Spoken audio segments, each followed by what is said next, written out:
Nel piccolo borgo di Roma, la giovane Sofia si affacciava ogni mattina al suo balcone, osservando il suo giardino spoglio.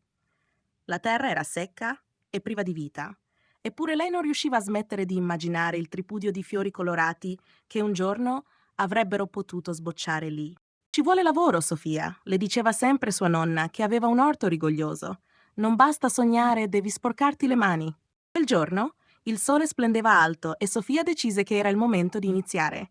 Prese un vecchio annaffiatoio arrugginito e scese nel giardino. Il primo passo fu scavare con un piccolo attrezzo, smuovendo la terra dura con grande fatica. Il sudore le scendeva lungo la fronte, ma non si arrese. Quando la terra finalmente si ammorbidì, Sofia preparò alcune buche dove avrebbe piantato i semi di calendula e girasole che sua nonna le aveva regalato. Prima di coprirli, li guardò per un momento, come se stesse affidando un segreto alla terra. Poi iniziò ad annaffiare con delicatezza. Il rumore dell'acqua che si infiltrava nella terra le dava un senso di calma. Guardò il cielo, dove il sole iniziava a tingersi di arancione, e sentì una strana fiducia nel futuro. Forse domani vedrò il primo segno di vita, pensò con un sorriso. Il giorno dopo, Sofia si alzò presto, piena di speranza.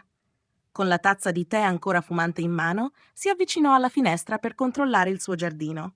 La luce del sole mattutino illuminava ogni angolo, ma la scena era ancora immobile, nessun germoglio spuntava dalla terra. Un po' delusa, Sofia scese comunque per continuare il lavoro. Questa volta decise di chiedere consiglio alla vicina, la signora Amelia, famosa per i suoi fiori profumati e vivaci. Bussò alla sua porta e poco dopo l'anziana donna si affacciò con un largo sorriso. «Ah, cara Sofia, vuoi imparare il segreto di un giardino rigoglioso?» domandò Amelia, aggiustandosi il cappello di paglia. «Ho iniziato ieri, ma la terra sembra ancora così vuota. Sto sbagliando qualcosa?» rispose Sofia, stringendo le mani nervosamente. Amelia raise.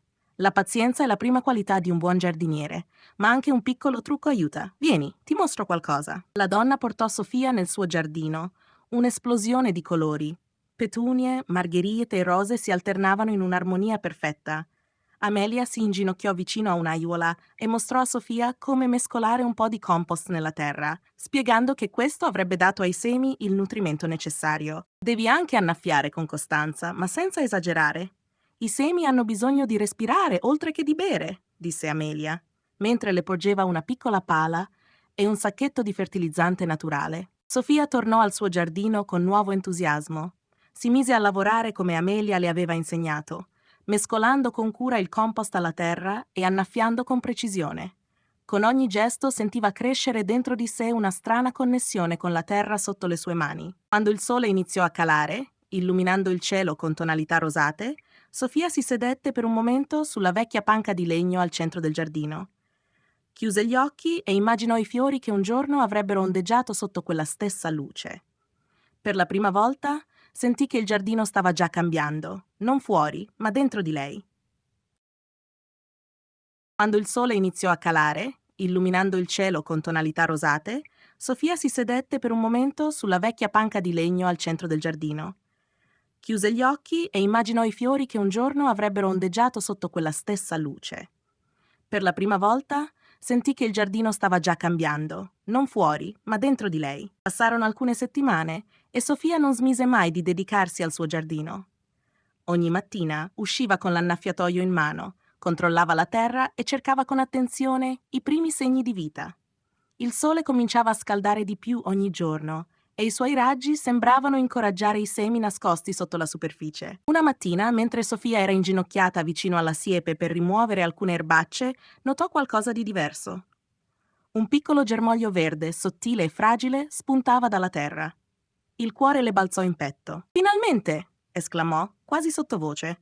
Corse immediatamente dalla nonna per raccontarle la novità.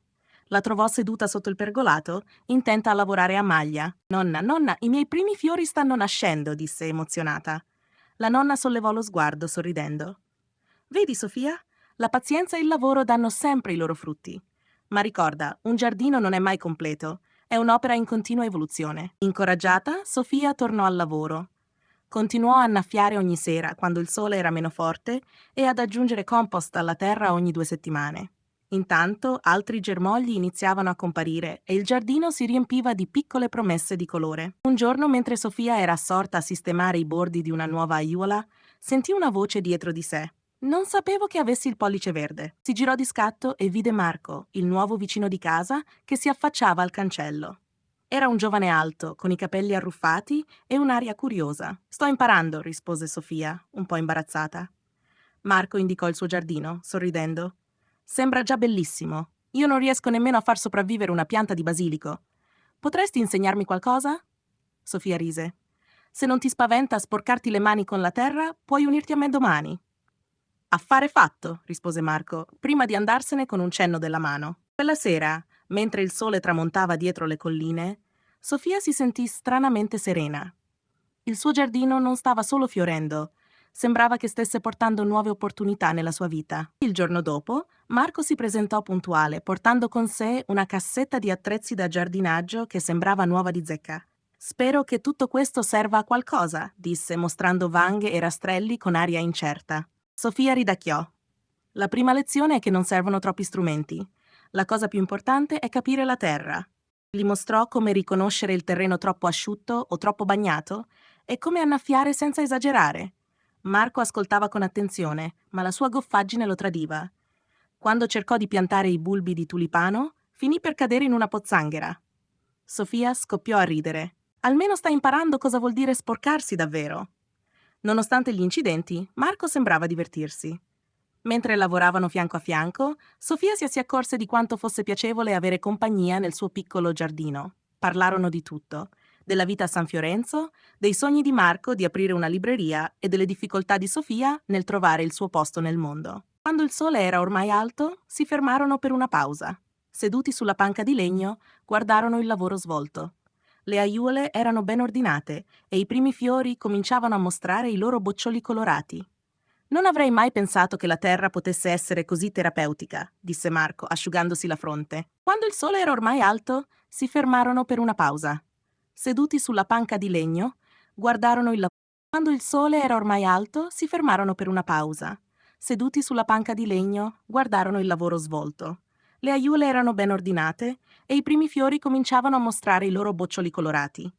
Non avrei mai pensato che la terra potesse essere così terapeutica, disse Marco, asciugandosi la fronte. Sofia annui. C'è qualcosa di magico nel veder crescere qualcosa con le tue mani.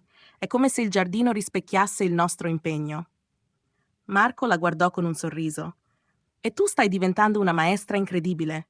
Forse domani potremmo lavorare sul mio balcone.